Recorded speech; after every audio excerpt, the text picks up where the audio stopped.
right little button here. Forgot I was muted. We'll start. You know what? We're gonna run it back. Start it again.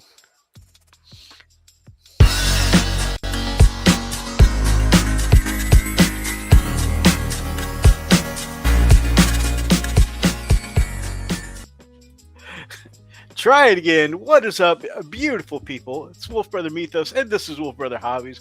Welcome to tonight's show. Tonight, I've got some stuff to talk to you guys about. Definitely been some news over the week. And is there sound now? But I don't hear any sound, and I don't see any video either. Oh no. Okay, I got a smiley face from Telemachus. Maybe that means it is working. You guys let me know. Lily. So far, I don't have. I've only got screen starting. Try fast forwarding it. I should be. Or reloading it once more with feeling. Okay, there we go. There we go. There we go. Okay. It helps if I hit the mute button here. But yeah, I know it's a holiday weekend, guys. I don't expect a ton of traffic tonight. But there's definitely been some news this week. And yeah, it's got some stuff to talk about. It looks like my amazing co-host has just joined the stream. I'm going to pop him in. I have. Hello there. Started a little early today. I was getting ready. Sorry about that. Oh, you are all good, brother. You are all good. I honestly, didn't know if there would be, I know it was a holiday weekend. It's Good Friday today. So I assume most people will be spending their time with their families. So I wasn't expecting to impose on your time. I was getting ready. Oh, yeah. Good. I just wanted to check if the audio was good. All right. I am well. I had the week off. It's been great. I just finished playing a game of AOS with my wife. And yes. Skaven, skitter, stab, won. Awesome. 8 points to 0. We ended it in the second turn because I brought a horde army and she brought all monsters. But I positioned myself to get the objectives. So I was just objective seeking. And with the clan rats, you have little gnaw holes that you set up once per turn, and your people can pop out. Your rats can pop out of those gnaw holes like they dug from underground and they're coming out. So it was pretty cool that I was landing on the objectives. I've always found that kind of mechanic very cool. In 40K, the equivalent would be like the Gene Stealer cults, and I've always found that kind of mechanic. Yeah. It's like that. They just pop out of the ground. Yeah, Tyranids too. Certain Tyranids do that too. That's awesome. A lot of fun.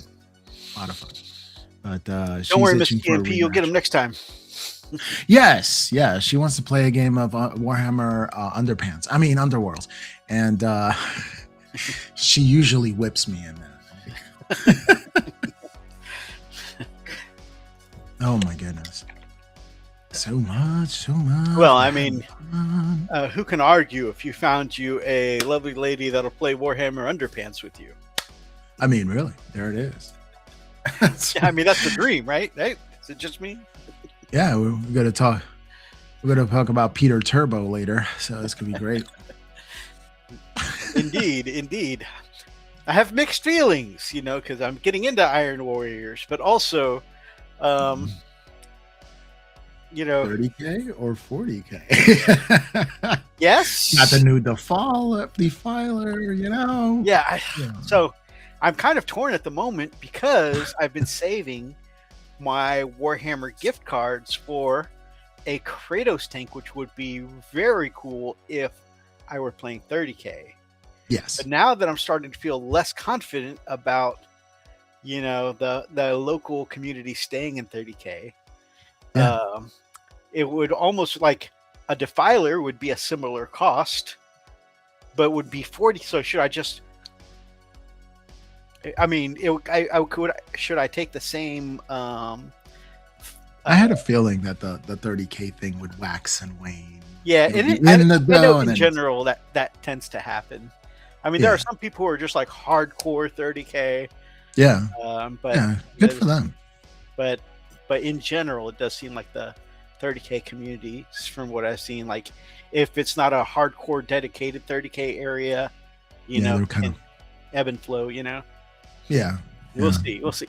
So I haven't dedicated the gift cards yet. Good for you. Yeah, I have some gift cards waiting around myself. It's probably going to be for 11th edition, although I'm not too stoked. I don't know. I don't know. I'm having my doubts on 11th edition. We'll have to see what comes in the box. Yeah, I have to see the rules because I have dyslexia, so understanding rules as complex as 40K is really difficult for me. I mean, that's for fair. some reason. And so, yeah, so every time I figure out a rule set, there's a new edition. And I finally get to play a game of that old edition. I'm like, I finally figured it out. It took me 3 years of my spare time to actually do it. New edition. Okay, I got to relearn this. It does what now? There's a what? We have cards? So far in the chat, we've got Telemachus and Dazrock Kushranada. Both of them in the chat.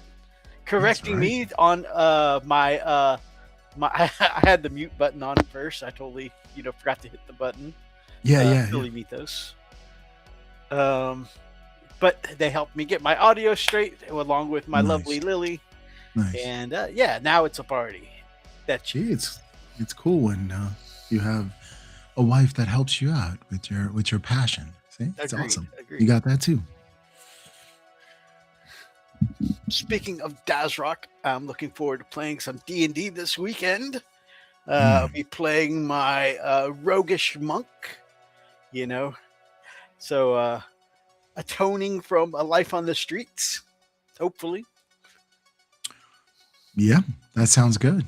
Yeah, you had a life on the streets, and now you entered the monk and the monastery, and you're at peace. Are you actually going to have the dots on your head? No. Unfortunately, he is not currently residing at Temple due to circumstances. But... Okay, good, because I hear they're very painful.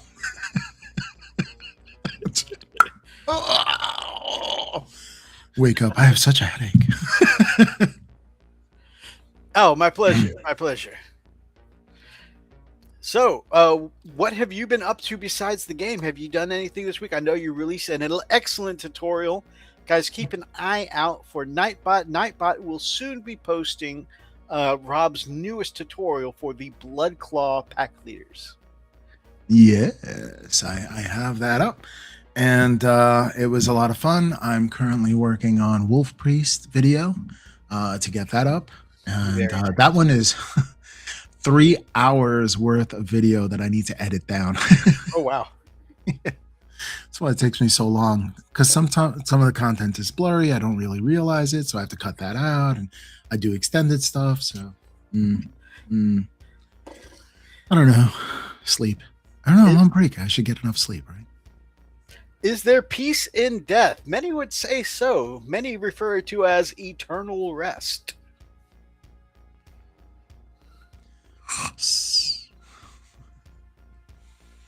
Yes. I'm gonna have to angle up this camera because my mouth is being covered by the bot. I did a bunch of those little details that were left off last week when I was showing this guy. And once I matted down the shininess on the cape and the horns, I think the horns do significantly stand out enough to be, to be okay in the white bone. I was wrestling with that back and forth, but since the cape has both brown and white elements, I was like, how do I do this bone? I even thought of doing it in metallic, gold or silver, but ultimately, once I matted it down, I was like, I'm okay with the white bone. Yeah. I did the two brooches on the edges of the cape. I see that. Nice. And yeah, just some other details. I turned one of the knee pads white to match with the red mall color scheme. And next is to do the power weapons in the base. And I think this one will be pretty much complete. And I just have 2 more to do for that. But I redirected my energies halfway through the week because I mentioned before that I signed up for a narrative league. Nice. And I was going to be taking my chaplain on bike conversion that I did on a Thunder to make him a chaplain on Thunderwolf, Right. which is under the new Crucible of Champions character rules a viable option to make. Nice. And so his little mass of mace-like sensors here, that's going to be a Thunderhammer profile. And when I first did the conversion, this is one of the ways I know I've grown as a hobbyist. Once I finished a project like this, I wouldn't go messing with it. But when I first did this conversion, I built it with a Absolver bolt pistol, as the chaplain on bike comes with, right? But for a more narrative Space Wolfy option in the Crucible of Champions, you can actually Frost cannon. Yeah, give them the Hellfrost. Nice. And so I converted one up from, because it's got like this. Is that pegged or magnetized? It's pegged with a paper clip. Nice. I should do a little hobby tip video on that, but yeah, so sweet. That is actually because that little kind of like needle style barrel. If you look at the Hellfrost cannon and the Hellfrost pistol, it's got a similar shape. So that is actually the end of one of the grappling hook pistols from the Reaver set. And then the Hellfrost pistol also has like a little canister of, I guess, like liquid nitrogen or something like that. And so I took that off of one of the 40K flamethrowers. Nice. And mounted it to the bottom at an angle, kind of like the Hellfrost pistol has. You got to paint that up? That's going to be my converted up. And the interchangeable weapons, because I hate tiny magnets. I don't feel like they're strong enough. They tend to fall off and whatnot.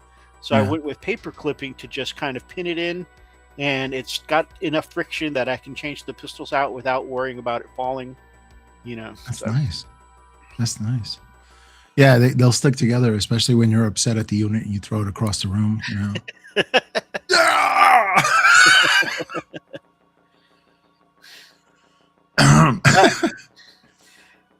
So, I have been working on some wolves, and I just filmed another tutorial on creating pelt again, but this time instead of using the airbrush, just using pure brush, because I'm working on my my wet blending skills. Really, I'm trying to next level it, so I wanted to add that to my toolbox. So that's my focus. Right now would be wet blending to the point where it looks airbrushed, sort of like somewhere in there, so it looks nice and smooth. Oh, one of your friends steps on your mini. Oh yeah, that's happened.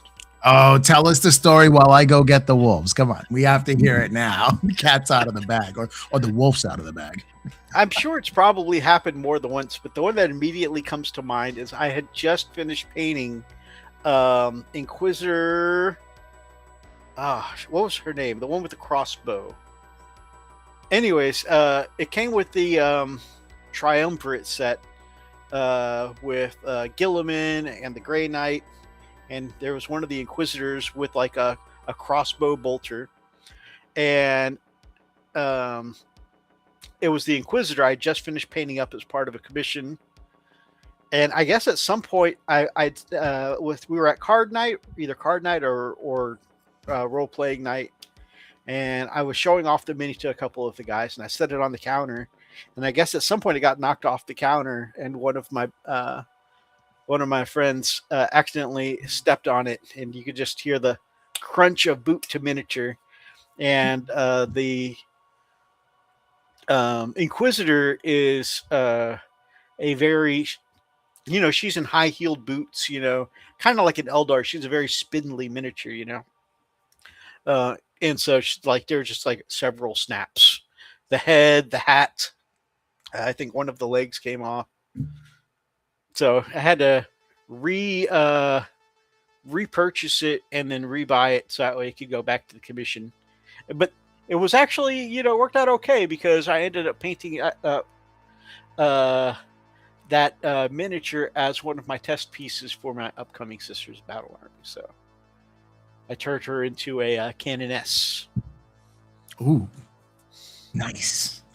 I think if I would do a Sisters Army, I would have to get all new heads. And they have to be pinup model heads. I like to paint pretty faces. Fair. I mean, I do like the Sisters of Battle helmet. It has a very iconic look. But of course, I am going to want leader characters, probably, squad leaders at least.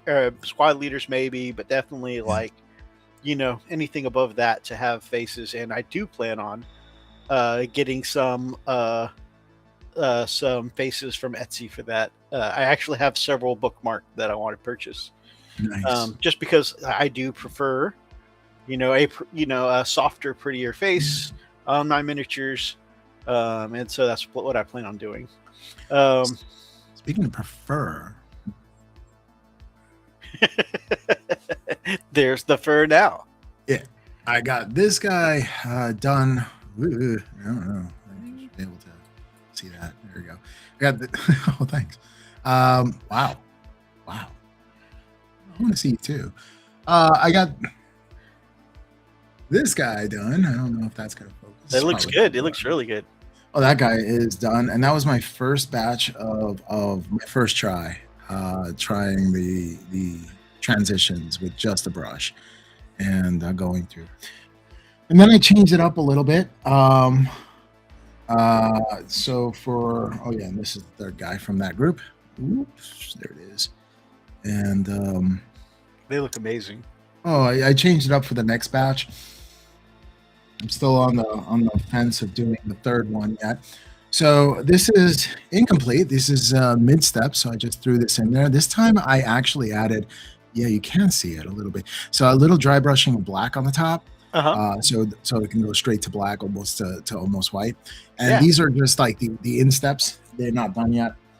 This is the one that I put a little more effort into, slightly gradations on the skin tone for the paws and for the arms, but the legs halfway through that don't have the fur, even have a little bit of that metallic little beam that they have right there. I put that in gold to match the army, and just messing around with wolves. This will be on the tutorial. This is the model that I'll do the tutorial on, and I'll have to apply those same things to the next two. So 6 wolves and head takers are next in the queue, and of course working on my Nova Open piece. But I don't know, I have to do so much work to it.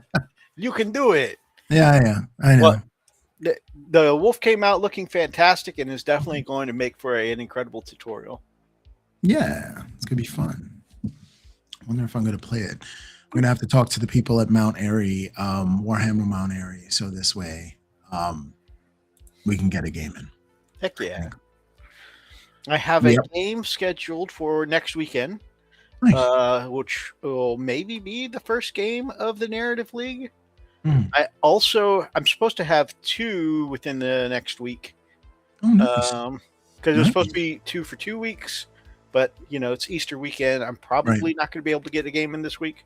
So between this weekend and next weekend, I've got to get in 2 games, and one of them is a Necron player that I went 1-1 with in the last Narrative League, which was cool. He's a great opponent and very, very good player. So I'm looking, and that was I was playing Custodes, where I've got a bit of a stat check to help me out. Yeah. So now that I'm playing my wolves, I think it'll be a little more difficult, but I'm excited because I'm really enjoying playing my new wolves. Nice. Mine haven't seen the table yet. I want to be able to finish some things before I put them on the table and play some apocalyptic game. That makes sense to me. Oh, one interesting thing is that there's Legends units allowed in this league, and nice. The Forge World's the word I was looking for. The Forge World Sakaran that I have from for Horse Heresy 1.0. Yeah, yeah, yeah. I got that such a long time ago. I'm so happy to put that back on the field. Nice. I'm tempted to give it a spray of the new Space Wolves blue, I mean, sure. Go for it. Go for it, man. That'll be cool. Yeah. You could always put more paint on it. During the narrative leagues, does anyone do a write-up of the events, like on a forum or a blog? In our Discord, the gentleman running the league usually, well, in the last one he did, I'm not sure how they're going to do it this go around, but in the last one, the person running the league actually did this cool thing where he would do like a 2-page newspaper kind of thing from the perspective of the people who live on the planet, like their local newspaper. Yeah, that's so cool. And so they were reporting on it. And so you would have different articles that were some of the different battles that had happened. That's such a great idea. Yeah. And also including like not only what happened, but depending on the perspective of like which faction's relation to how they felt on the conflict, there would include a little of the propaganda, like this planet was in rebellion, right? And so, we were, as the Imperium, we were the oppressive powers, coming from a cruel and unjust empire, that was really one of the things that just really put the icing on the cake. Like the experience playing and being part of this narrative event with the other guys, the sense of community is a big part of why I like doing it. But also just like little narrative things like that just make it so next level. I have a bit of a question for you. What's up? I've been looking at these 3 boxes for forever, and they're the highest 3 boxes right on top of your head. I think that's a Warhammer. I want to know what those are, and you should definitely paint them. That is Warhammer Beastgrave. Oh, okay. That is for Underworlds. Oh, nice. That is the if you have Warhammer Plus, the first year reward was you got the assassin. It's the assassin in the statue. So it's like that's so cool. What? And then this one is Warhammer AOS. Gosh, if you'll excuse me, probably going to make all kinds of noise. See, folks, I just messed around. I put Brother Mythos through all this trouble. Okay, so the Beastgrave is Morgweth's Blade Coven, because as you guys know, I do like the Daughters of Cain. Nice. Operative Umbral 6 from That's Warhammer the one, Plus. man. That is so hard to get. That's a good one. This is Cities of Sigmar, Gallon, and Doralia. Ooh, I was going to nice. use these gentlemen as my Ministorum priest for Age of Sigmar. I mean, for my Sisters of Battle. And then I've painted half of this already. Valerian and Alea. You know it. You know it. That's right. You know it. I've. But he's taken, and I respect that. And I have Valerian in my army. I haven't gotten around to painting up Alea yet, just because I don't use a lot of the Sisters of Silence in my army. But yeah, that's what all those are. Start naming you Mythos Tushinada. So you're Tushy on stream. So I do need to eventually start lowering the corner pile of shame. I've been looking at that for a couple of sessions, and it's like, I wonder what those things are. Those things need to be painted. I keep seeing them. They do. And okay, so I've told I'm you not one to before talk that my wife has commented on how high my pile of shame has gotten, right? Yeah. Notice that it's come down a little bit and there's like a side pile of shame going up. You know, So you got to take those tubs out of the way, and then you'll have all the It's space true. you need. Several Yeah. tubs of basing material and then Oh yeah. just bits. Then it'll look a lot lower. It's true. It's true. It's all an optical illusion. It's all Oh my goodness. perspective is what it is. Yeah. I need to refocus my camera a little bit. Mm. We'll use Black Rose Dragon. Ooh, nice. Thank you, camera. Thank you, Black Rose.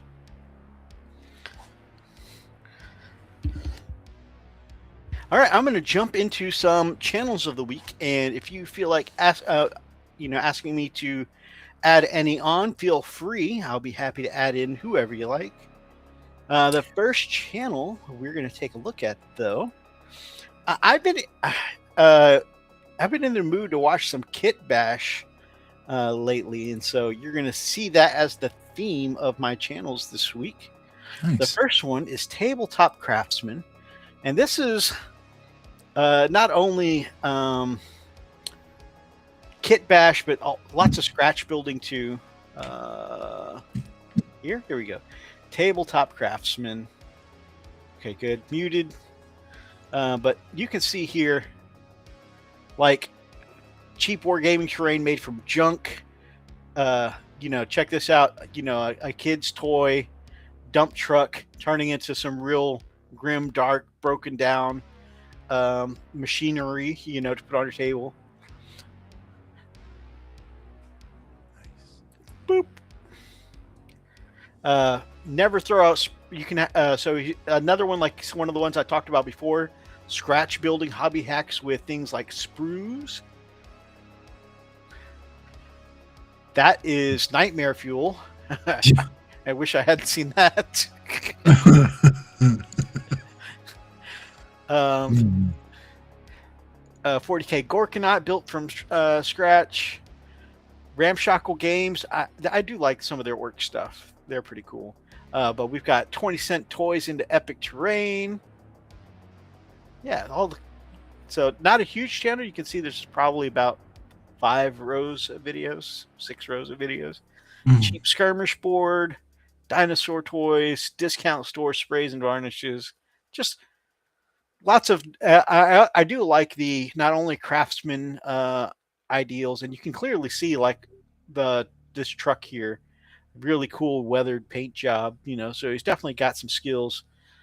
Cheap hobby hacks. I know CDs or old CDs and DVDs as terrain bases is an old school hack.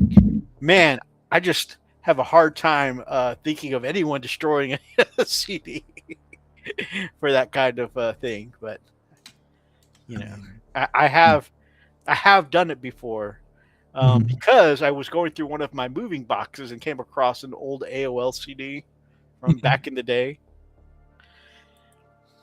Now, it probably does date me a little bit. People are probably Googling right now, like, what's an AOL CD? Right. But yeah, lots of cool stuff. Doing crafts on the cheap. Pretty cool channel. I regret seeing the baby doll, though. That's going to haunt my dreams tonight. And then, this is one that, like, as soon as I saw the video, immediately drew my attention. Like, once again, no Warhammer on this channel. Like, there's a little bit of Warhammer on Tabletop Craftsman. This next one we're going to look at, no Warhammer, which, usually that's the kind of thing I like to present. But this one, it's in the realm of kit bash and scratch building. And it scratches that same kind of itches when you do kit bashes or scratch building for Warhammer. This one is called Studson Studio. And this, I got recommended to me this Mastodon. I turned a Mastodon that morphs into Megazord arms. All of his scratch builds go together for this Megazord project to be their independent Zord. So in this case, the Saber-Tooth Tiger. In this case, the Mastodon. But then the Kit Bash also transforms into the Megazord.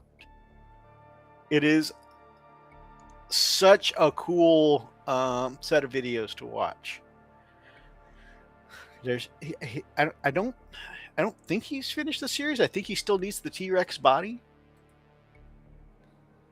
Yeah, but you can see he's done the Triceratops, pterodactyl, mastodon, pterodactyl, Triceratops, saber-toothed tiger. Now he just needs Tyrannosaurus.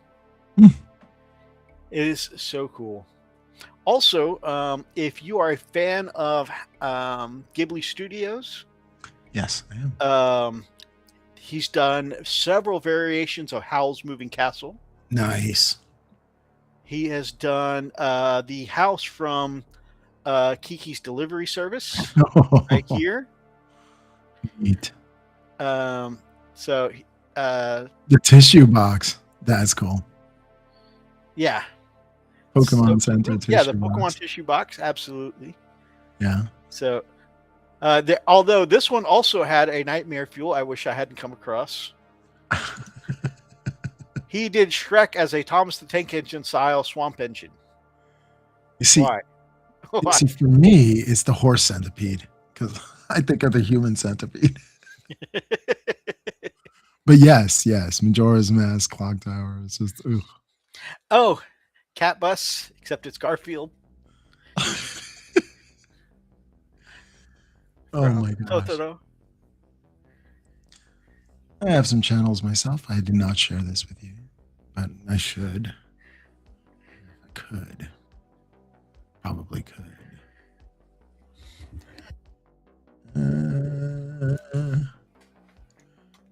Okay. Here's an old school dude that he really inspired me back in the day, and I'm really glad he's still making miniatures and he's still doing things like that. So I'm gonna pop this in for you. Okay, well, I pull that up. And it's Dr. Faust's A Painting Clinic. Ah, I like me some Dr. Faust. You do? You've watched them before? Yeah. Yeah, he gets down to the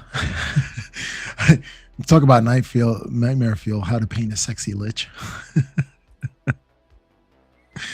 But it's definitely not. They have Raceland, a bust that he did that was really nice. Harking back to the day. From Dragonlance? Yeah, that's right. Yeah, that was about 2 years ago though. But if you scroll down in his videos, you'll see it, and it came out really nice too. Yeah. He remade the idol from Raiders of the Lost Ark. Sorry, I meant to mute myself. Okay. Then he did the D&D cartoon painting series of Bobby and Uni, and he did a couple of them too. That's fun. And Conan the Barbarian. He did Owlbear don't care. Yeah. Oh man, anybody who is a fan of Baldur's Gate 3, you've got to do a party with 3 owlbears. Oh yeah, I did that. Fun. I did that. Yeah, I went as. I did Oops All. I think it was Oops All Owlbears because I was a druid, and then I got all the other druids. Oh, that was two other druids. Yeah, it's just 2 others. Yeah. So I usually take all 3 owlbears. Yeah. When I do the 3 owlbear party, and then I take Shadowheart for heals. Nice. Oh my gosh. Oh, that's a cool looking skin recipe. Yeah, it's pretty cool. He's been in the game for a long time, longer than I have, for sure. Man, it's been a hot minute since I thought I was subscribed to Dr. Faust. It's been a hot minute since I watched any of his tutorials. Yeah.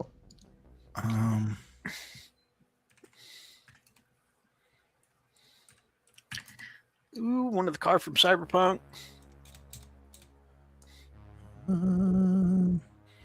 Okay, Masters of the Universe. I watched when that miniature first came out, which was a hot minute ago, 4 years ago. Yeah, it has been a while since I watched any of his stuff. Yeah. Yeah, his stuff is cool. And another one I want to share with you. Oh man, Jeremy. Let's Let's see. No. Oh. While you send that, I'm gonna add Dr. Faust to the description. And there you go. A bit of black magic craft. If you're into crafting your dungeons and stuff like that.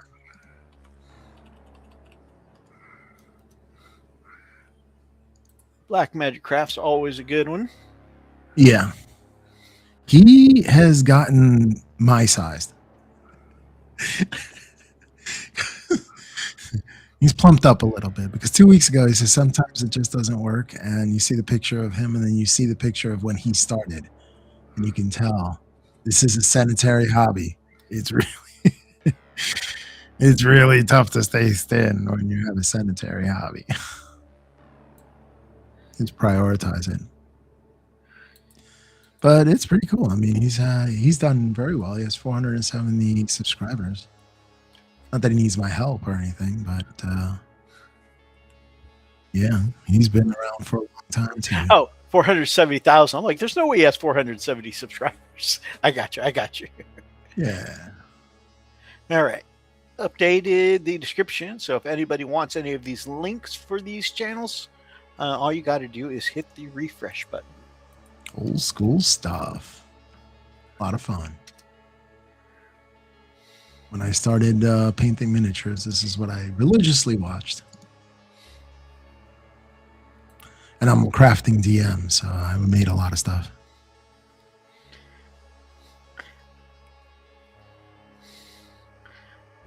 I have come to his channel for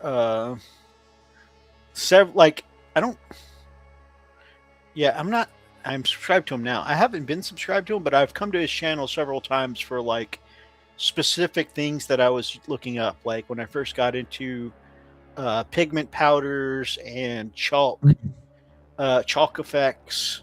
Nice.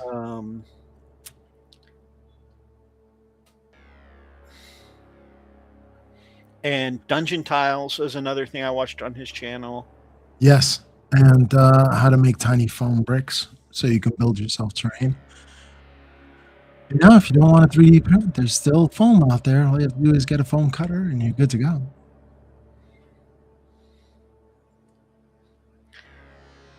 Old dungeon walls look amazing. Very nice. Mm-hmm. Back to basics. Oh, man. Yeah, these look like the kind of rock formations a lot of people start out with when they first start playing Warhammer. Yeah. I feel like desert bases, desert tables are like a lot of people's kind of first. I never made mine because I never thought they were good enough. But oh yeah, I didn't make any of these either, but they were like one of the tables at the local shop. Yeah.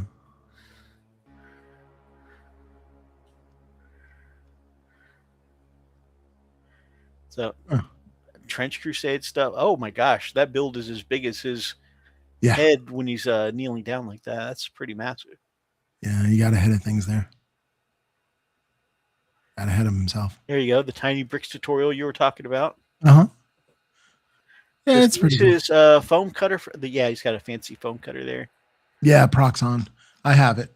I haven't used it in a long time. You know, that doesn't surprise me. Why? Because when you go into a project, you go in. Oh, yeah. I get all the stuff. Oh, yeah. You don't do anything halfway. No. I'm not a one-cheek brother. This is Rubber Roads. Rubber Roads? I watched this tutorial forever ago and completely forgot about that one. I was thinking about making something like that for the road. Oh, yeah. I watched the road and the rivers one. Mm-hmm. So I was thinking about doing something like that for a table. But then when we went from, I think it was 7th to 8th or something like that, the terrain rules changed, and like flat pieces of terrain like that didn't really come with any benefits. So I was like, well, it would look cool, but like it wouldn't add anything play wise. Right. But I was looking heavily into this. I was thinking about trying it out. Yeah, budget builds and stuff like that. Yeah.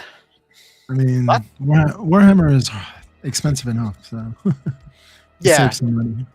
Yeah, and then of course, like terrain is one of those things like in addition to, like box sets take up a lot of space in the Warhammer hobby, Oh my goodness, yes. and stuff that you've already painted up to a level you want to display it.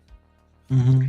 Another like I think even more than your miniatures, like terrain really takes up space. And Yes. so that is one of those things. Like in addition to costs, is like I always try and like with miniatures, I'm very comfortable with like, okay, well maybe the rules for this isn't ideal, but it looks cool, so I want to paint it anyways, right?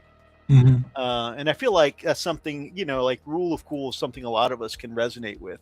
But like when it comes to terrain, you're like, where am I going to put this thing when I'm done? Yeah. It's that's why I'm like, if I want to paint something, I'll probably just pull the trigger and paint it. Yeah.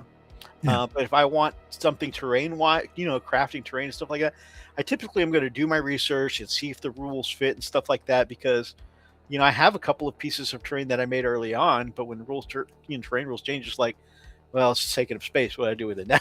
Right. Right. I have a lot of 3D printed terrain, and I quickly learned that it takes up so much space. There's like shelves after shelves after shelves. I'm like, I gotta stop doing this. There is a company from one of the Battle Report YouTube channels. I believe it's Tabletop Terrain. Titans. Yeah, Okay. Tabletop Titans is the channel, but I think their terrain brand is called Titans Terrain, Okay. and it's flat pack, and Nice. it's terrain that opens up like a pop-up book.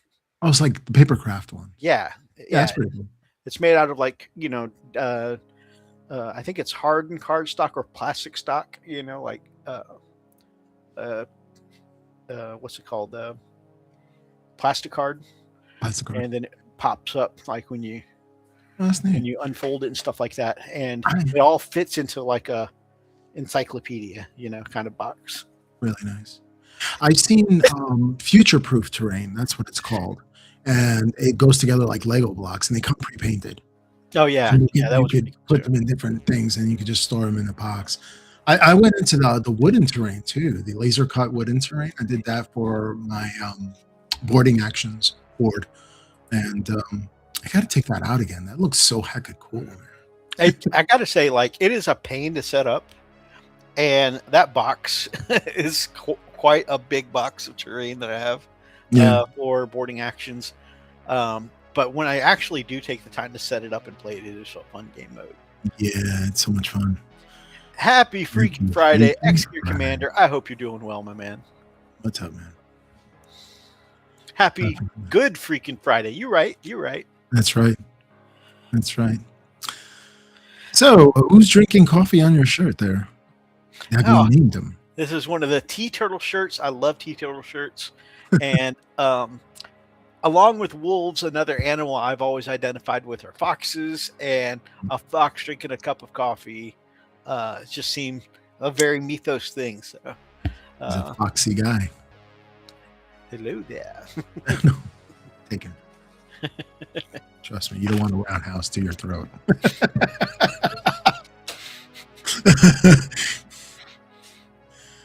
If you know, you know.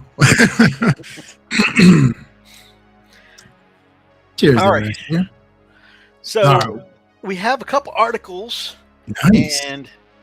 and we're actually doing okay time wise. We got like Pretty 50 good. minutes to talk about our articles tonight. Let's do this. So Let me pop on here so I can get a better view of it as well. All right, what are we starting with? we're going to start with the big news. The The- possibility of Perturabo returning. Oh, I mean, that's set in stone. He's going to be the size of a Night Titan. Dude, I can't find that. Oh, wait, where is it? That's little seal. Okay. Oh, yeah, Peter Turbo. All right, let's go. Look at that mountain-sized fella.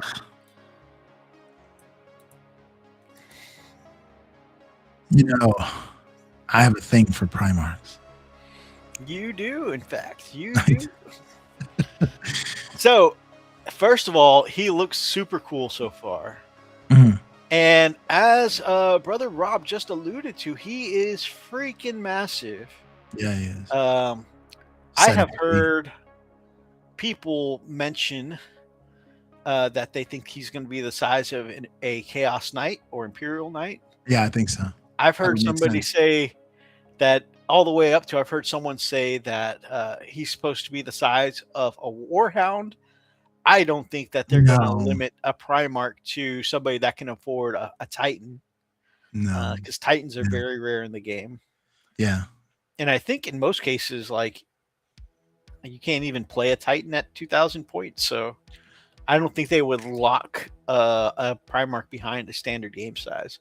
But Right. Imperial Knight or Chaos Knight size, I think Yeah, that's doable. I think definitely a Knight for sure. hmm Yeah, because in the lore he is ginormous. So But he was already ginormous, but like all the Primarchs have come back since the 30k days a little bit, or all the Chaos Primarchs at the very least. Yeah, I think all of them have come back a little bit bigger, a little bit oh badder. yeah.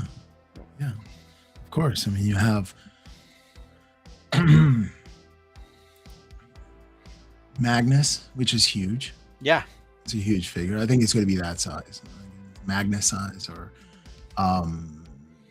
Death Guard, a Mortarion. It's possible that he might even be a little bit bigger than both of them. Maybe maybe not as wide because of the wingspan of the other two. Right. But maybe like big and bulky. Yeah. He's supposed to be bigger. So. Here's the big brother. All right.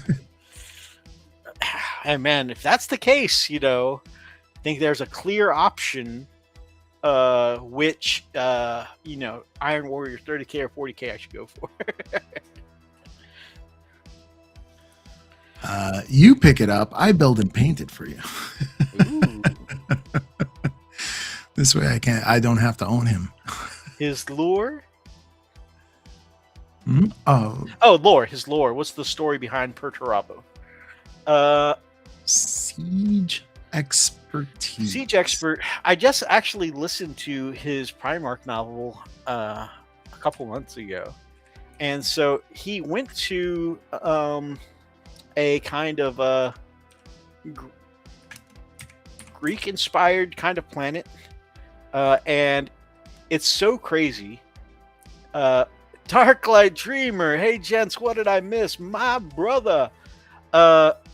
You haven't? I mean, we talked about some of our channels of the week, our hobby projects and update. Oh, for you, my fellow video game brother, not only did I finish, I told you how I finished Resident Evil 5, but I finished upgrading infinite ammo on the starting shotgun, so that way I could get the Hydra shotgun, maxed that out and got infinite ammo for that. Maxed out the pistol, so that way I could get the triple shot, the best pistol, and got infinite ammo on both of those. Got the best Magnum, the Lightning Hawk, which is a Desert Eagle kind of equivalent, and maxed out its stats. It got infinite ammo on that. And I maxed out the sniper rifle and got it. Maxed out the sniper. I didn't get infinite ammo on that, but I did get the longbow, which is infinite ammo, but specifically for Sheva. So I have just been busy away doing some grinding on that. And yesterday, Resident Evil 4 went on sale, the remake, so I can go back and play that now. So I'm super hyped. I've really been enjoying being in a Resident Evil mood lately. Perturabo. Let's talk a little bit about his lore. When he was early in life, he was found out in the world of Olympia, I think it was. He was adopted by a tyrant. But he's always had like a penchant for engineering and tactical warfare. His skills were more valued than who he was as a person, though. He's always been cold too. So he became a cold person, and he was always paranoid in his demeanor. Oh, actually, if I could just touch on that. The really crazy thing about that is he was found as a child in the mountains, in like one of the freezing part in the mountains, like Siberia-esque, right? Yeah. And just found like, living, thriving, half naked, you know. And they're like, Unreal. holy crap, how's this guy living like this? And they take him back to Olympia, and he's like just good at everything, right? Not just good, like amazing at everything. Like Mhm. he's smarter than all of them. He's got better martial prowess and all. And the king takes him in and says, you know what? Like, we think this is a sign from the gods that, you know, you're going to be a blessing upon this planet. I'm going to take you in and make you like my own family, right? They Yeah. try and shower him with love. He's raised amongst brothers and sisters who all try to love him. And Right. he's just like, Nah. yeah, he's just all sour faced, like, Yeah. you just want me Grumpy. because I'm amazing. Like Right. he's a real asshole about it. He's like, you know, like they are all like, oh, you are been a blessing to this planet and this family, and then he's just like, you just want to use me. You're, yeah, you just are jealous because I'm amazing. And then the Legion was constantly, his Legion are called the Iron Warriors, in case you didn't know. They're brutal, and they have grinding attrition warfare. So they're building endless fortifications. You know, reminds me a lot of the Imperial Fists. So I think those are mirrored as being as intense rivals. Anyway, with the intense resentment of the lack of recognition compared to their counterparts, like Rogel Dorn gets all the stuff, but I get no recognition whatsoever, it made his demeanor even worse. He became more of an eel. And finally, after his fall to chaos, because he actually decimated his own homeworld, because he got in a hissy fit. He deleted Olympia in a hissy fit. And you know, after you take an imperial world and completely destroy it, you really can't just go right back to the Imperium and be like, my bad. So he was just feeling like, yeah, now what do I do? And Horus was like, oh, have you heard of chaos? And the ironic thing is that he hated chaos. He hated it, but he had nowhere to go. And Horus is, you know, being the charismatic dude that he is, he's like, have you heard of the Lord and Savior Chaos Gods?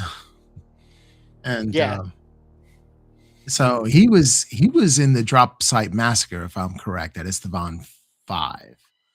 I think he designed the defenses of the traitor army, but he left the siege of Terra.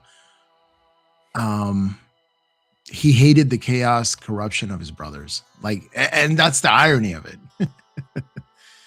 So, and then he ascended to demonhood after a while. He became chaos undivided, so he doesn't have a god. Like all the gods want him, so they give him all types of blessings. And he had to sacrifice his Imperial Fist gene seed to survive.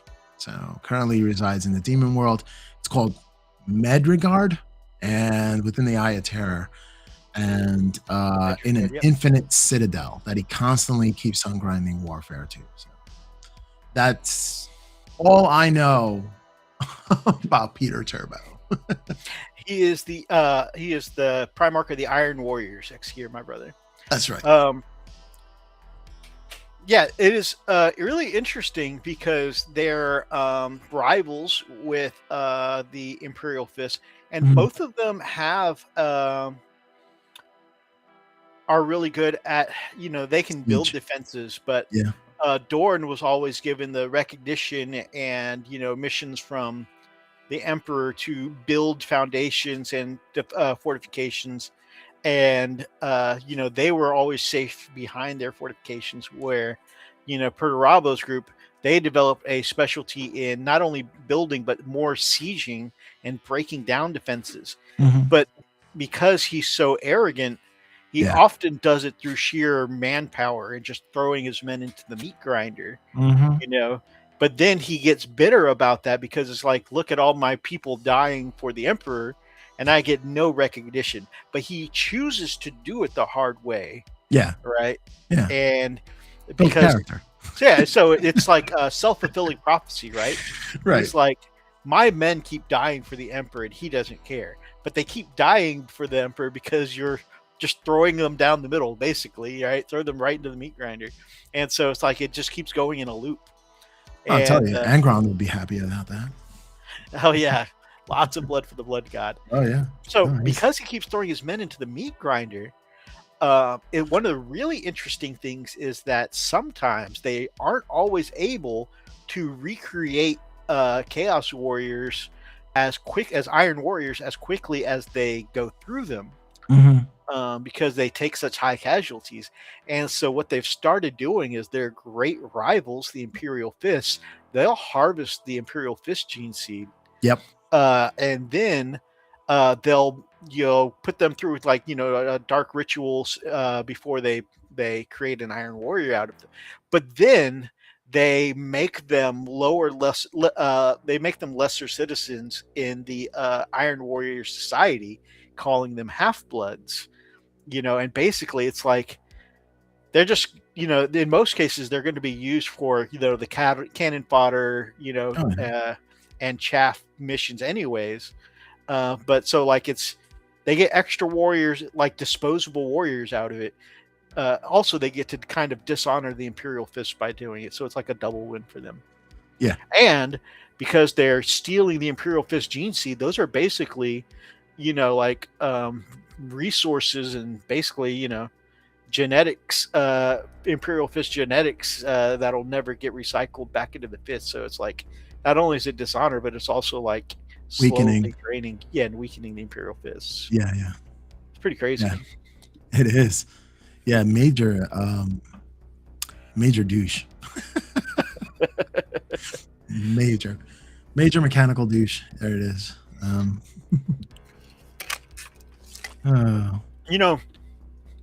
Maybe that's why this is the first Chaos Army that I feel drawn to, because I too have the dad issues. Oh my god!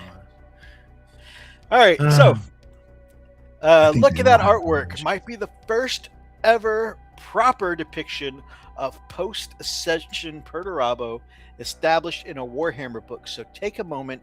He's a bit of a monster, isn't he? Yeah, he is. That's what she said. Oh yeah, not to me, but oh yeah. I'm Asian. I've never actually heard that phrase.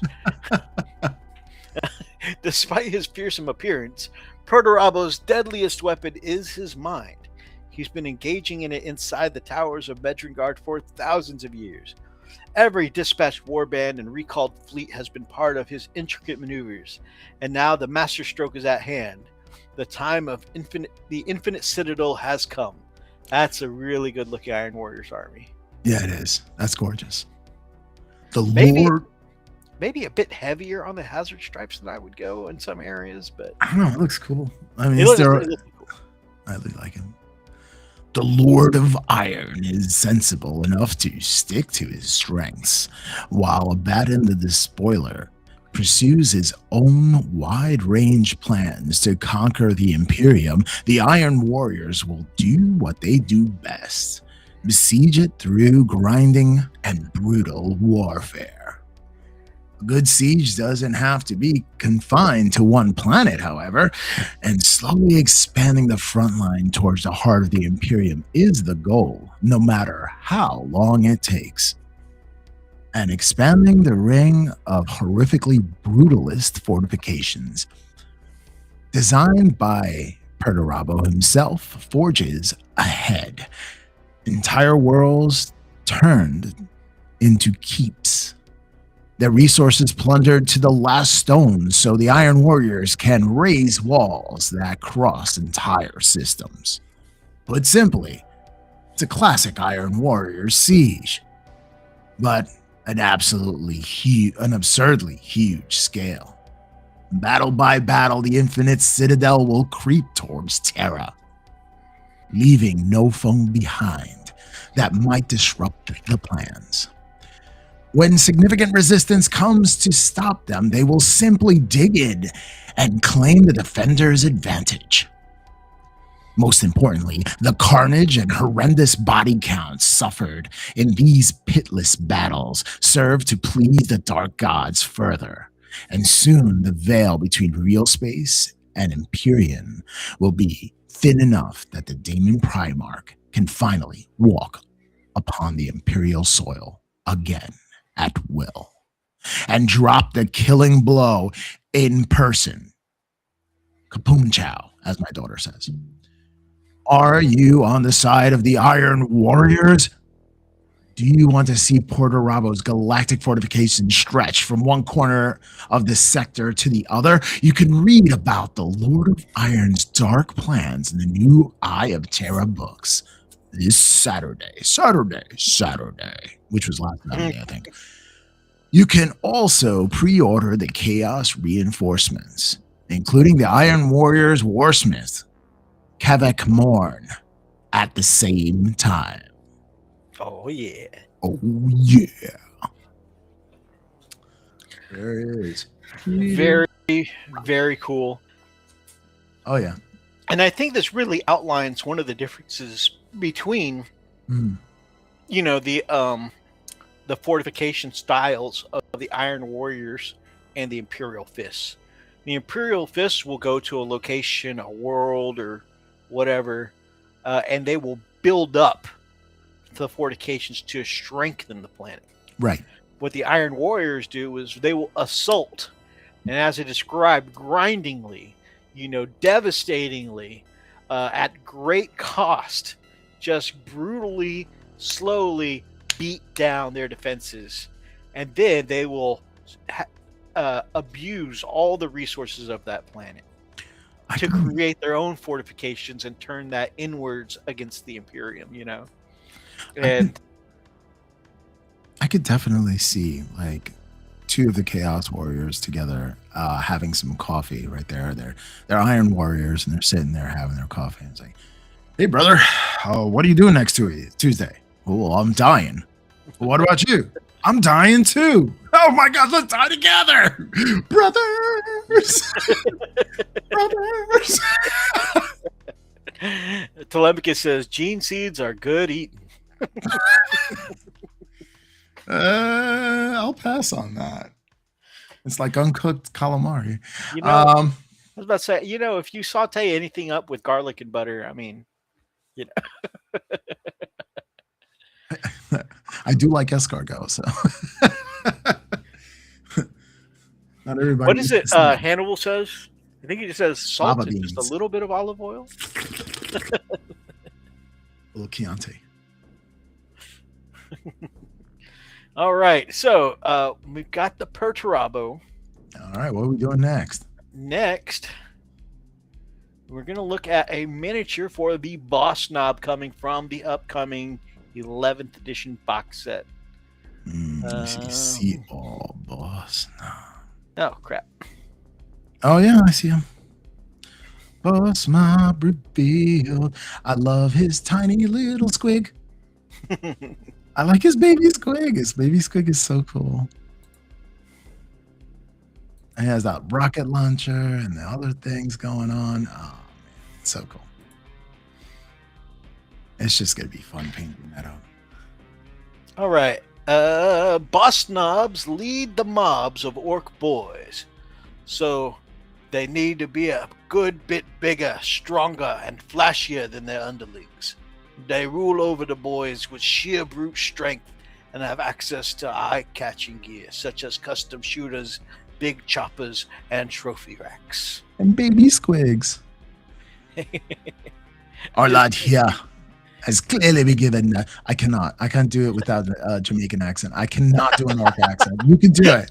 You've got Jamaican orcs. Clearly given a space marine from Armageddon, eh? Box is a good kicking. I don't know. He's a good kick. I can't do it. I cannot do it. Bloody heck. Oh, goodness. I simply can't. I cannot do it. You have to. Can you do a good orc's voice? I don't know if I can do a good one.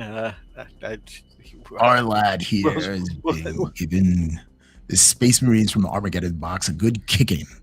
And he's got one of the classic Mark 7 helmets on his boss pole. Oh my gosh. On his boss pole? Really? Okay. Phrasing. Okay. perhaps one of the brand new intercessors we showed off last week. He's got a little squig buddy. That's what you're calling it? Okay. Riding on his shoulder. Little squig buggy. I want like, you know how Necrons have scarabs? I want squigs, like a whole little bits of squigs running around everywhere. Little baby squigs. Oh, that would be so cool. Did you mean one of Rob's orc voices, Darklight? Or you mean me? Do the voice in a higher pitch and you'll have Jar Jar Binks. Riding his shoulder. Who might have not Misa?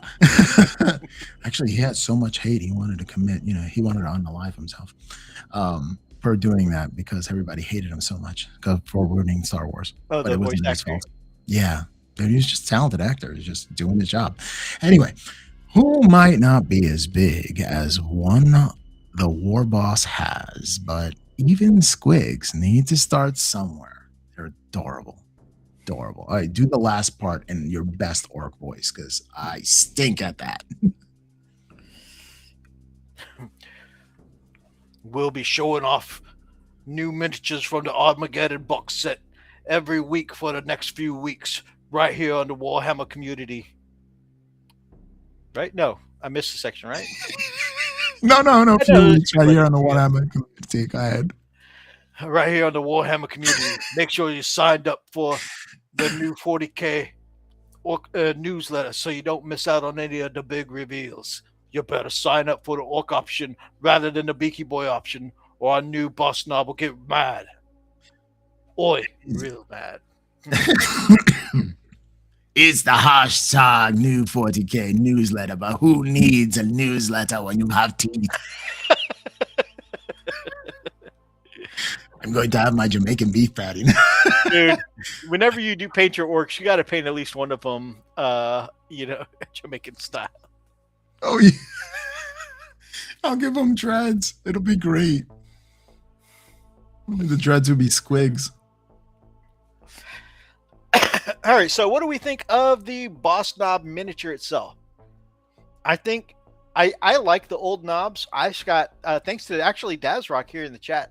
I not only have the knobs that came in the last or the Saga of the Beast box set, but also I have some classic Blackreach orc knobs as well, and those are some really cool knobs. So I have several of the older sculpts and knobs. I think that when it comes to orcs, they're all different sizes. It just depends how many brutal killing they've been doing, right? Yeah. So it really doesn't matter. Like you can just run your orcs. Yeah, that's what I love about orcs so much. It doesn't matter. Run everything. I really like the new sculpts. The only thing, and I'm pretty sure this because box sets are typically monopose. Have a great night, Steve. Take care, Steve. Because box sets are typically monopose. That means this loadout here, the combi shooter and regular chopper here, it's probably going to be the default loadout in the box set. But hopefully, in the greater scheme of rules, the boss knobs will get to stop playing with your knobs. Never. That is why I do this show, so I can play with my knobs whenever I want.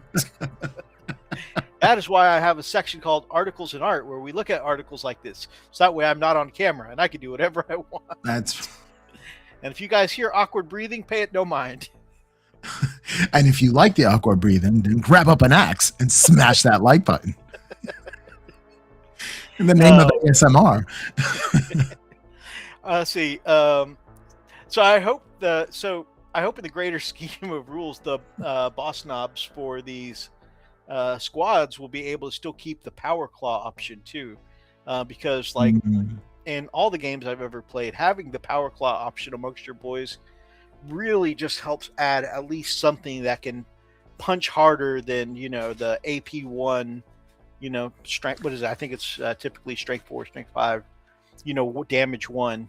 You get something in there with a little more AP, higher strength, and more damage. I think it's typically 2 damage, but I yeah. have some buddies who are like, you want to take the claw? Just put some silly putty on top of the thing and we'll call it a claw. Let's go. Oh yeah, and there can always be kit bashes for sure. And I think, yeah, I think this model looks good as is, but also Yeah. say I had 2 of these guys, kit bashing a power claw onto one would definitely be, pretty easy to do because you can do it at the wrist. Yeah. I didn't even think of that. I was going to cut the whole arm off, but no, wrist. Yeah. They'll most likely get a multi-part set later that has all the options. I was thinking the same, Yeah. my brother. Which Whenever they come out with it. the only thing I was thinking that is if they wanted to say invalidate the older set to make you want to buy it, and this is tinfoil hat time. If they wanted to invalidate the older set to make you buy the new orc sets, then they could say, you know what, they can only take choppers, and then everybody who's got the kit, the power claw loadout will have to buy new orcs or new knobs anyways for their orcs. Or you can put silly putty on it and say it's or you could put silly putty on to say I know it doesn't have the great aesthetic appeal, but for me, great aesthetic appeal appeals more in my cabinet when I'm appreciating the art that I've done. On the table, sometimes people are using cans as terrain. So it's like, aren't you also the person who refuses to play unless it's painted? It's true. It's true. It has to be painted underneath. It has to be painted, but it can have silly putty. That's right. It's earned the right.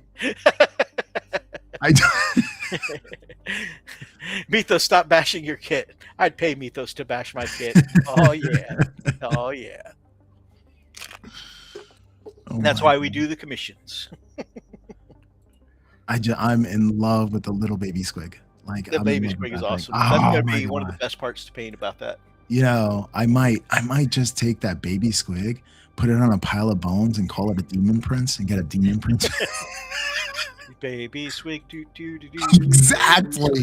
Exactly. Oh my gosh.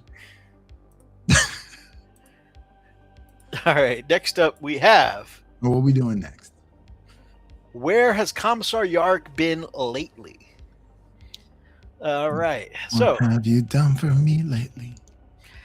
So this has been something I know a lot of people have been curious about because in the 9th edition codex, it was made to seem that Commissar Yarrick was dead. Rather, he was reportedly dead. And you know what they say, if somebody dies off screen, they're not really dead. No. That's a great rule in video games, TV shows, movies. If they die off screen, they're probably coming back, or at least they've got the good chance of it. And that's something I have been saying for a while, is he died off screen, he's probably coming back. And some people were like, well, he's probably dead because of his age, or because of one of the skulls on Angron's belt had a bionic eye, kind of like Yarrick's. Or because they had the picture in the 9th edition codex that looked like the skull of Yarrick, but it looks like it looked like more of a memorial or reliquary, in memory of Yarrick, like them giving him honors, post-mortem. But yeah, he is here. So let's take a look at the lore. Well, before we do that, if you look at the picture really closely, and if you wanted to play non-metallic metal, this painting right here is all done in non-metallic metal. They did not use metallic paint for there. So if you wanted to have that single light source coming from the bottom up as if something is shining, you can just copy what they did in this painting and try to recreate it. And it doesn't look perfectly smooth, but it looks like a great picture. Right. So it all kind of comes together. So you don't have to paint everything perfectly smooth for it to look good, is what I'm saying. Like, as you can see in the painting itself, it looks good. It is not smooth, but just to think about that. Yeah, it's a great reference picture for. It really is. I think if I ever get him, I'm going to paint him exactly like this picture. Like, I will look at this picture and recreate the light coming up from that side and do the non-metallic metal gold. And think I would definitely do that. And I'd even get a servo skull and kind of like attach it somehow. Anyway. We're going to award 50 DKP to Darklight Dreamer for the Princess Bride reference. He said he was only mostly dead. You see, mostly dead means slightly alive. That's right. His last breath.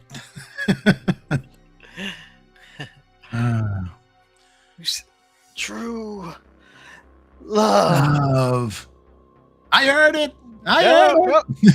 No, you see, clearly he said the blade. We all know the blade. You know, you're not the blade, the blade. It's not the blade, it's true love. You know it. For a while, everyone thought Commissar Yarrick was dead. Now we're finding out exactly what happened to him before his shock return to Armageddon. Stop acting like you didn't write this stuff.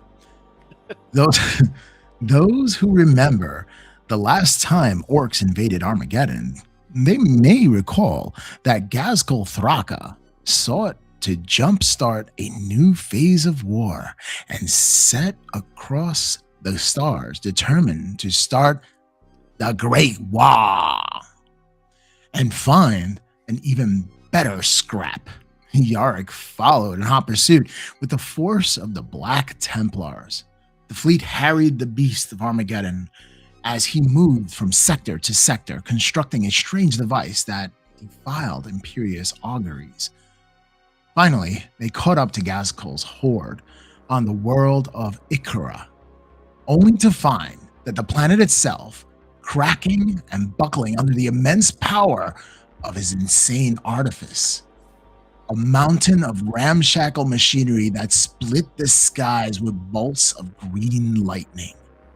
The apocalyptic forces unleashed upon Ikra left Ghazghkull stranded atop a rocky mesa. Surrounded by warring armies, Yarrick made his play, forming up his flotilla of battered vessels, including a single Fenrisian strike cruiser, and plunged into the throat of the orc fleet. He landed a veteran strike force right on the beast's doorstep.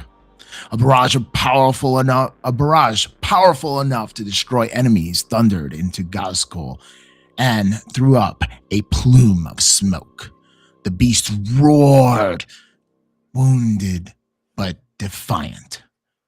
A conjuration of Stormfrost from the Space Wolves dragged his hulking form down, only to shatter with a sound like gunshot as Ghazghkull charged. Yarrick rose to meet his nemesis, swinging his massive claw and catching Ghazghkull square in the chest with its razor-sharp talons. Yet his foes had survived much worse, and the warlord grabbed the commissar in his own vice-like grip, crushing bones like dry twigs as he lifted Yarrick to face him.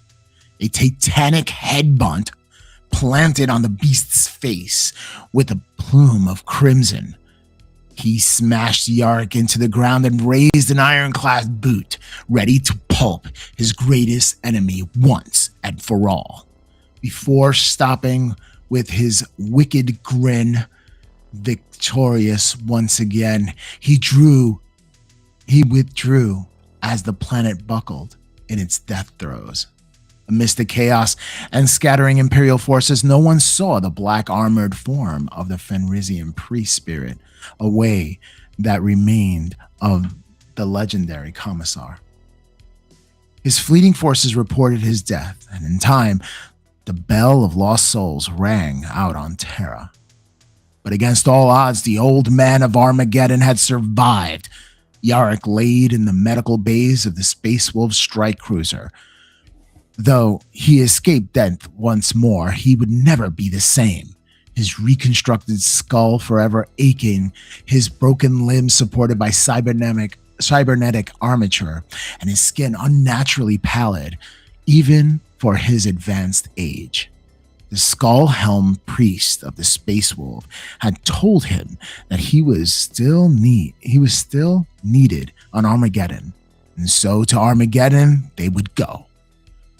The only question was whether they would get there in time, or if the speedwalk of Wazdaka Gutsmech would ravage the planet before Yarrick could even set foot on the cursed world once more. Find out what happens when Commissar makes planetfall in Armageddon, The Return of Yarrick, the next expansion for Warhammer 40,000. The book will be available soon, along a range of Astra Militarum reinforcements to help Yarrick reclaim the planet from the Orc menace. In the meantime, catch up on the Orc side of the story on the animated Old Baelai on Warhammer Plus.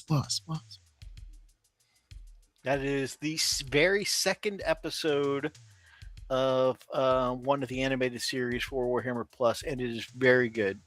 Or maybe I know it actually. I think it's either the first or the second. Yeah, I think it's the first one because it was free for a while. Nice.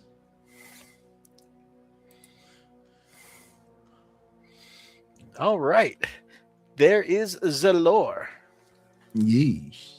All right, we got about 10 minutes, and one of the things I'm going to do... Oh, Hellworks, good evening, my brother. The Orcs would wait for old Baelai to show up. Find out on the next episode of Dragon Ball Z. All right, I don't have the points pulled up in front of me, and we've only got like 12 minutes left. So what I'm going to do is I'm just going to pull up some talking points on the screen in front of me and just give you guys some of the notes from the big balance patch that came out this past week. It may, in fact, be the final balance patch of this edition. Before we go into 11th edition. So, in this season of Warhammer 40k 10th edition, I'm always happy when the Tau are nerfed. Currently, in this season of Warhammer 40k, the Tau and Necrons are both considered tied for the top spots of Warhammer 40k, and they have been very strong, and part of the Tau strength has to do with the very new Twin Lance miniatures, and as Brother Rob has mentioned before, very expensive Twin Lance miniatures. If that's not pay to win, I don't know what is. But they are very good, and part of what was making them so good is that they have a ridiculous... Well, they have got like some top tier movement abilities that can potentially give them 22 inches of movement if you add them up throughout their phases, with their bonus movement abilities from an ability called retro thrusters. We know exactly what's going to get nerfed. So here, and not to mention, not only were they highly mobile with 22 inches of movement, but as we read their stats before on the show, I think 2-3 weeks ago, their stats are very good. Their firepower is pretty blistering. And so to be able to get that much blistering firepower, 22 inches, you're basically putting them anywhere on the board, to put them in range of your weapons. Because most of their weapons, I think, were like 24-inch range. And so then you're zooming around at another 22 inches. It's just so much firepower. And of course, that also gives them some really great ability to be on, objectives. So. Oh yeah, just rush around the board. Yeah. And so they were the fastest miniature in the room. The first nerf they have is 25 points increase. So they got taxed, whopping 25 points. They are now 185 for the pair of them. And their retro thrusters ability, where before you were getting the bonus movement after the fight phase, so you could move, shoot, move, that kind of thing, or just use it all in one go and give you the huge movement like we talked about. Now it's been nerfed to where you can only make that additional movement at the end of the fight phase if this unit was eligible to fight in this phase.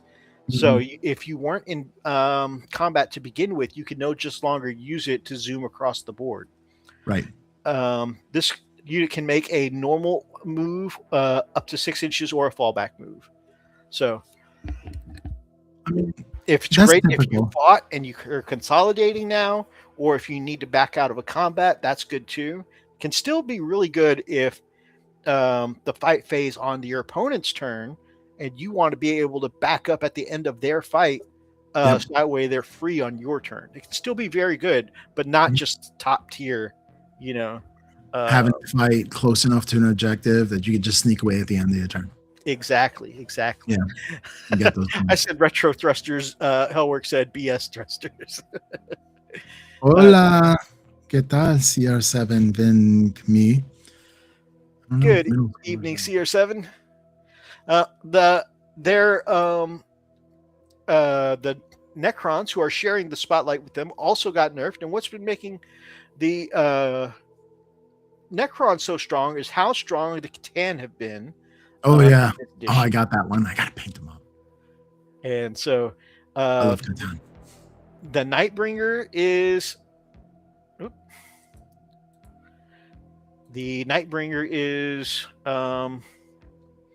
one of the ones that people have really been looking at. Oh yeah, definitely. But the Deceiver is up 15 points, the Nightbringer is up 15 points, the Void Dragon is up 10 points, and the Transcendent is up 10 points. So overall, between 3 to 5% of their total costs. So only a little bit elevated, but so it's like a small nudge. But remember, they were just nerfed before in the previous patch, and so they're just basically nerfing them again to stack the nerfs because a lot of people felt like it wasn't strong enough last time. Yeah, it was like what, 10 points? Yep. Wasn't it? Yeah. Just a but little we always bit of get that though. Like we get the new model, they have the new model, they kind of want to sell it, so the skills are just outrageous, and then the next one they say, wow, it's really too outrageous. Of course it is. And everybody's using it for the meta, and now and just the thing that they use. And it's a good business practice, I'll say that. Oh, for sure. And then, of course, not only does this stack with the slight increase from the last season, but last season they also addressed some of their synergies with stratagems. So between what they can do with stratagems and their points going up, hopefully this will be enough to level them out a little bit. Yeah. I just like the pretty models. Pretty models do look good. And that's, kind of goes back to what we were saying earlier. Rule of cool, typically you can get past a model, having not great stats if you just want to field it, If winning is not the only thing you want to do, and you just want to roll some dice and whatever. Yeah. See what happens. But if you're going for, top tier competitive, then of course then you have to pay to win. You got to pay to win.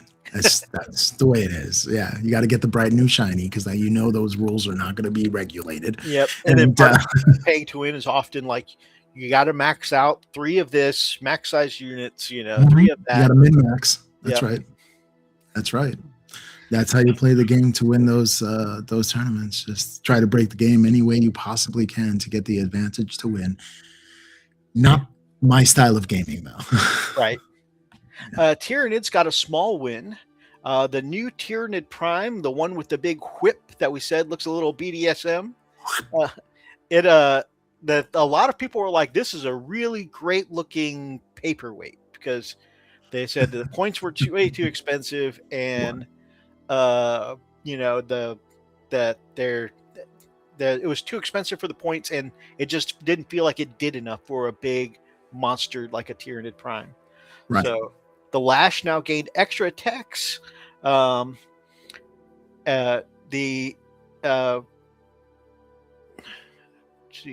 whip.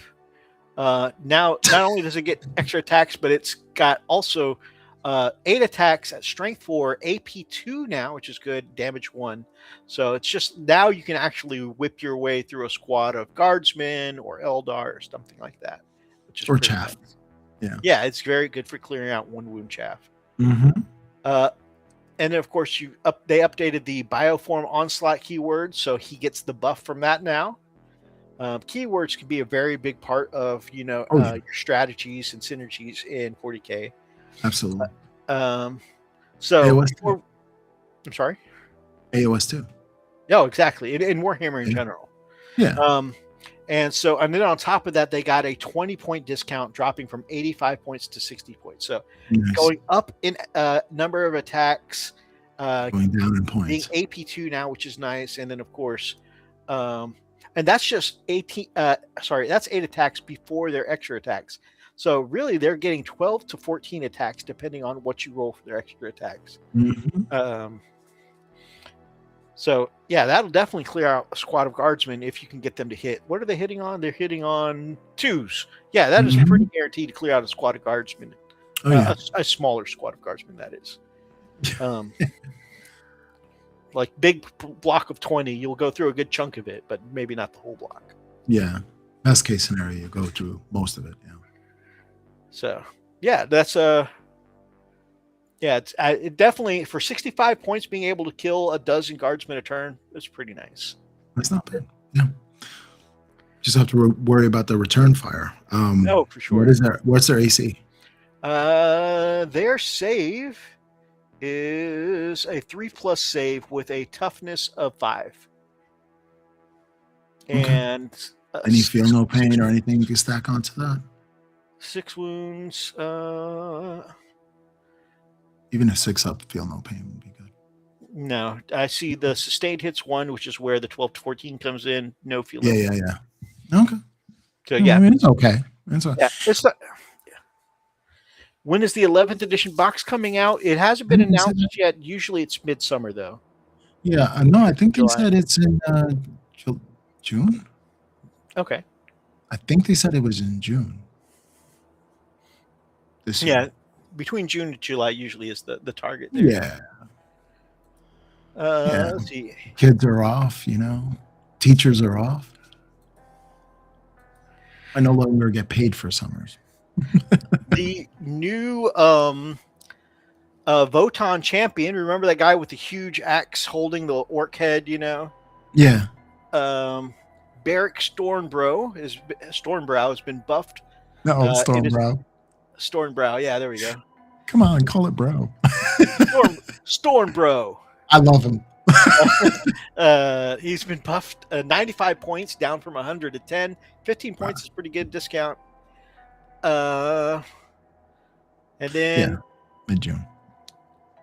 That's really it. Just a points cost for him, making him. A lot of people weren't taking him because he was over 100 points for a Votan champion, which is a little excessive. So he's going to be more approachable at that points cost.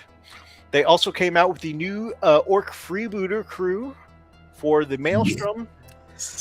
Their core detachment rule changed. You can now nominate a loot objective at the start of your command phase rather than the start of the battle round. And the loot objective is one that triggers damage buffs and can be used to put units into the WA. Nice. And that's a Stormbruh. Or spelled BRUH. Stormbruh. I love it. Bruh.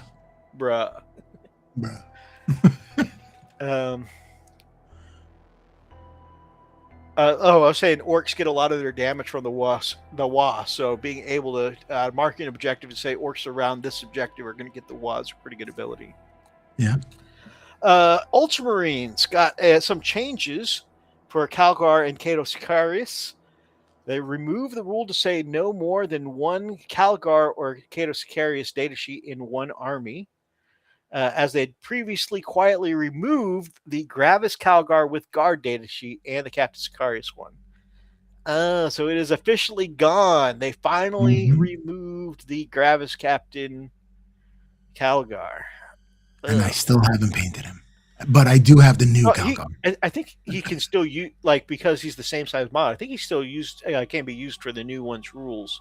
Oh, but I have them both. I'm going to put them in a diorama. Nice. Oh, bro, I just got this idea. Why don't I make like a mirror and do a diorama, but without putting the mirror and just putting like the old him versus the new him? That would be really cool. Oh my gosh. I think I need to do that. So because they remove, so this is something of note.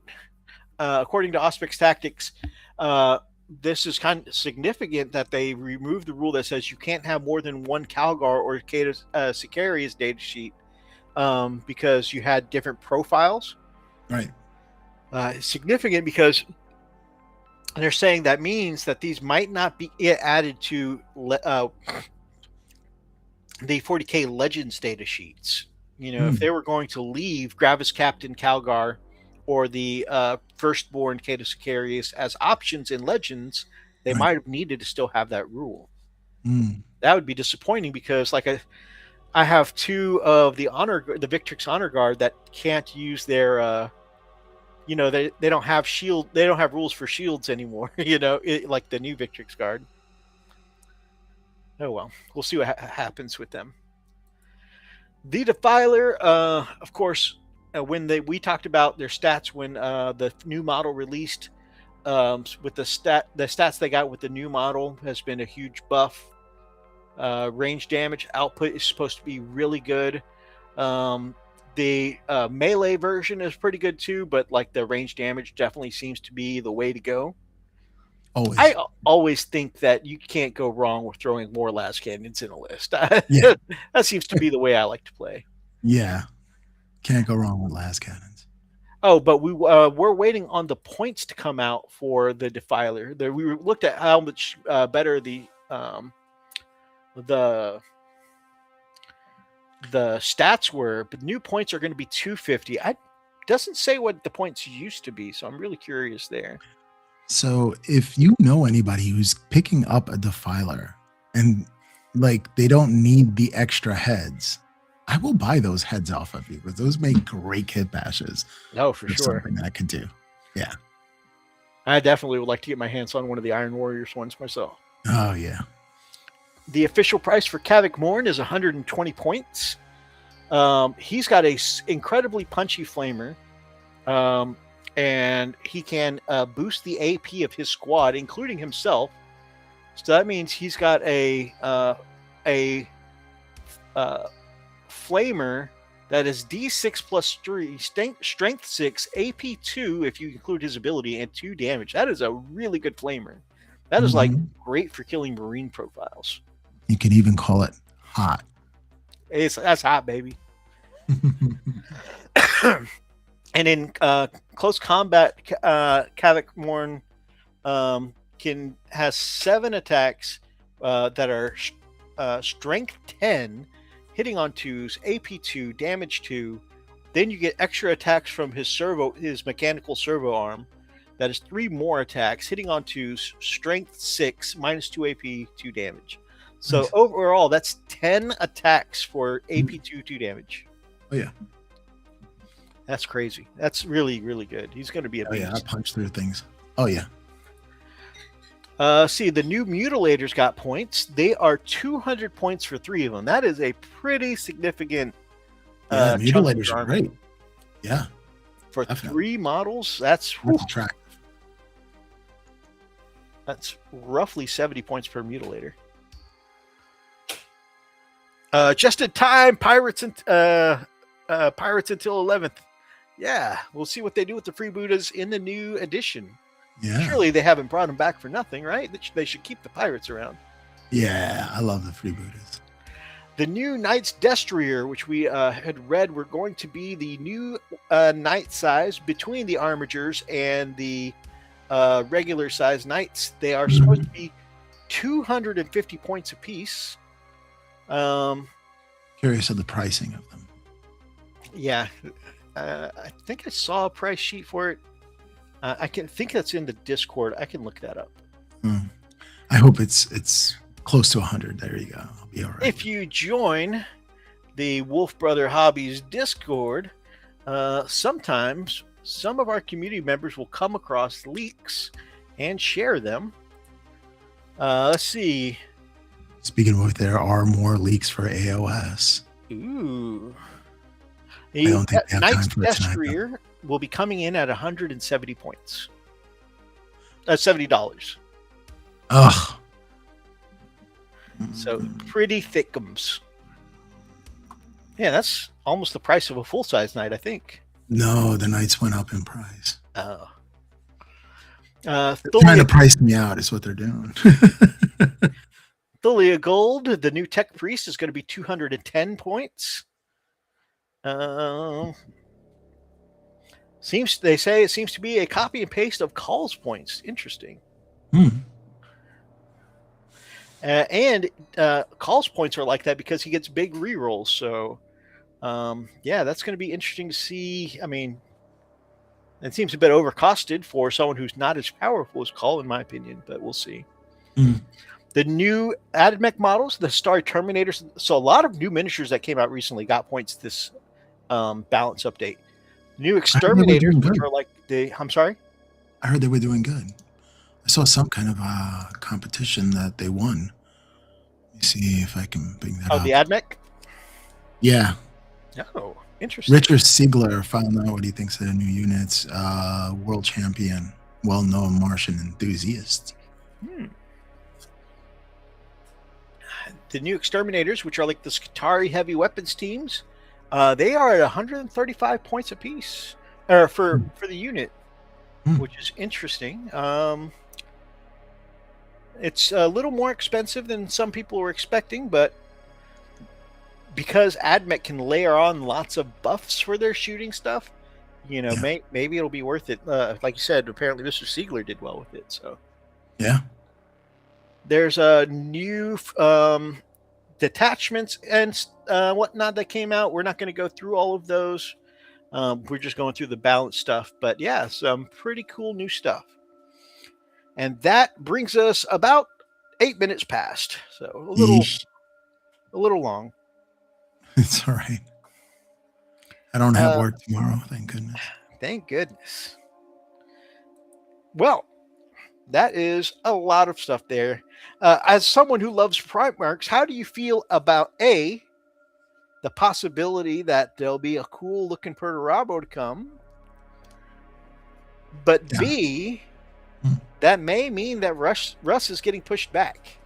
After all, we haven't seen artwork of what Russ looks like. So no, I don't think Russ is coming out. This is not the year of Russ.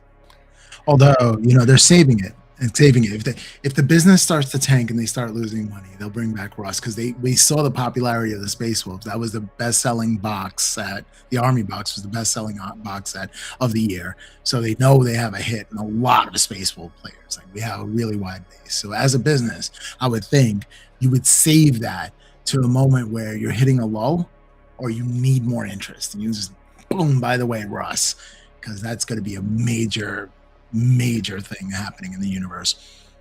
But I think Perturabo is going to come back. I think he's going to be Knight Titan size, and might get him just for giggles because I don't have an Iron Warriors army. Maybe I'll paint them up and sell them on eBay. By the way, if anybody wants a Tau army, mine, I don't know. Mine's so huge. Be about 20. I thought that was the business army. Yeah, it'd be about 20. But I'd have to finish painting up the Taunar and the Kroot. Like, it would have to have the Taunar, the Tiger Shark, and the Kroot. Like, it'd have to have all the Forge War stuff and everything else. I mean, the Taunar itself was $700. Like, just the Taunar. So yeah, and all the other units, forget it. It's a ginormous army. So I am excited about Perturabo because I'm looking forward to Iron Warriors. Yeah. One of the things that I find especially interesting, though, is that I'm a little disappointed that there might be another one before Russ and this is something I've harped on for multiple editions. It's like we just had a Chaos one with Fulgrim. It feels like we should be getting a Loyal one, but it's not the first time, right? So like G-Man was first, and then came Magnus and Motarian, right? And then there was eventually, and I don't remember what order, but then there was the Lion, and then Angron and Fulgrim. Wait, so it just feels like it should be time for another Loyal one. But I know that they usually space them out a couple of Chaos for And every. they want it. I think they want it to be bleak and not hopeful. So they want the. Yeah, They want and the. I'm so one of the things that caught my attention in the lore we were reading about Perturabo earlier is it said that the plan was for them to keep expanding the fortifications of the Iron Warriors until Mhm. they weaken the space, the Between warp Terra. space between them and Terra. And if there was a line, eventually the goal is to have the Demon Primarch Perturabo walk the sands of Terra, right? Right. Yeah. And the lore about Russ says that he will come back for the wolf time, when the Imperium is most at its need. Well, Mhm. having a Demon Primarch on Terra might be that moment that they're waiting for Russ to come back. So maybe that moment with Perturabo might be the thing that brings back Russ. That's possible. It also might bring back one-handed Roald Dorn. Maybe. We haven't seen any signs of them doing any more vanilla Primarchs yet, but I would love to see all of the Primarchs come back. I mean, I don't think they gave too much of a sign to get the lion back, did they? Did they give really that much of a shine? I mean, when they went to Caliban to get the weapon, yes, that was it. That book.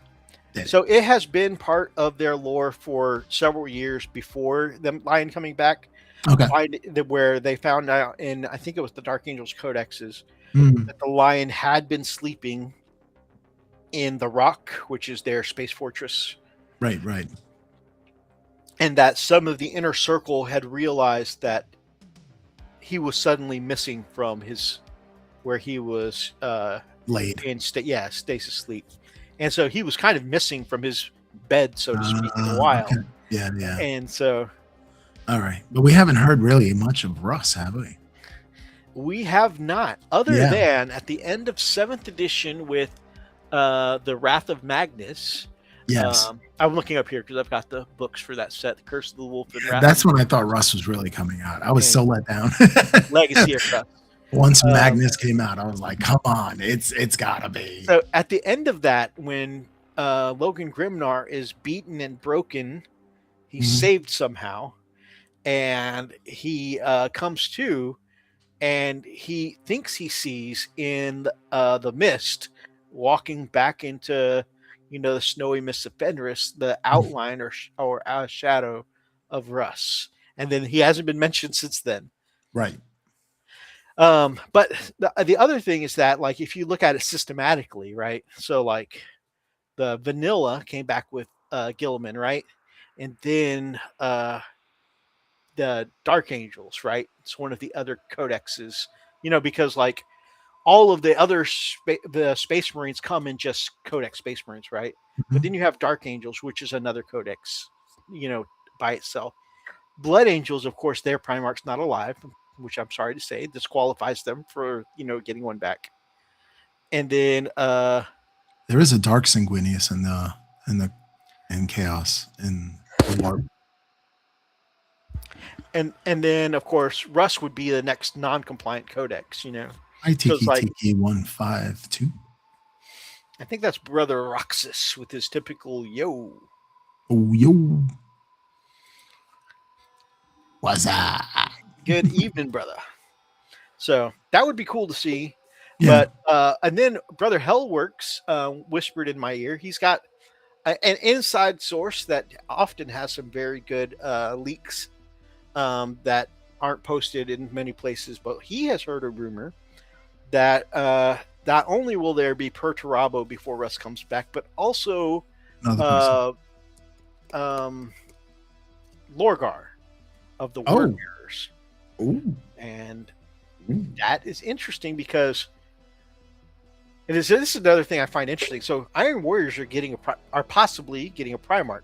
They don't have their own codex like Fulgrim and Morty and Magnus do. Right. So, but then he will for 11th edition, I think. But and of course, Gilliman doesn't have his own codex. He has Codex Space Marines, right? And so Perturabo would also fit into that Codex Chaos Space Marines. Right. Yeah. I have one of those. But then if they have Lorgar and Perturabo, that would be two contained in the same We're Just Space Marines book. Yeah. I think they'll branch out. They'll have their own books, their own codexes. So I'm interested to see where that goes. Well, brother, thank you for. I apologize for keeping you up so late. Thank you so much for joining me tonight. That's all good. Anything of tonight's many stories that caught your interest? I don't know. I like the Defiler, but everything is getting so expensive these days that I don't know. Yeah, that is another thing. It's like Primarchs are already kind of expensive. Yeah. How expensive one that's going to be the size of a Chaos Knight? Yeah. It's gonna start hitting the $300 marks. That's what I'm telling you. Oh yeah, I know. It's gonna start hitting that. Before you know, it'll be $400 or $500. And at that point, I don't know if I'll keep playing up-to-date games. I'll just play an older edition and just be happy. It probably. I'm wondering, and I'm not going to go very far with this guy. So if you don't like hearing this kind of stuff, don't sweat it. I'm not going to go in depth with this, but we keep making enemies of England. I'm wondering when we're going to see the price of this English product that we all like start to increase over here. Right. So what we need to do. All right, what we need to do is create an American-based war game that takes over the world. Which armies are coming in the next box? Space Marines, and they're being advertised as Blood Angels, but it's generic Space Marines, and Orcs versus Orcs. Looking at you, Bill Gates. Come on, collab with me. Collab with Wolfbrother Hobbies. Let's make it happen. Microsoft X Wargaming. Have you guys played the new Microsoft Wargame? Yeah, right. All right, guys, remember that Brother Rob over at the TMP, the Miniatures Paintbrush channel, has a brand new tutorial out for his Space Wolves Blood Claw pack leaders, and I've linked that video in the description. So go check it out, please. Bill Gates takes over BattleTech. That would be super cool. Go check out his new tutorial and, like his video. Leave a comment, please, if you would. Show him some love. Like you guys show here all the time, which I greatly appreciate. If you guys like tonight's video, please make sure that you grab up an axe and smash that like button in the name of the Emperor. Drop me some comments down below. Feel free to be any part of tonight's ridiculous conversations. And if you guys are not yet subscribed to this guy over here, you're not subscribed to this guy or any of our friends down in the list of friends of Wolfbrother Hobbies below, we would love to have you as part of the pack. So make sure you subscribe. Until next time, guys, stay frosty.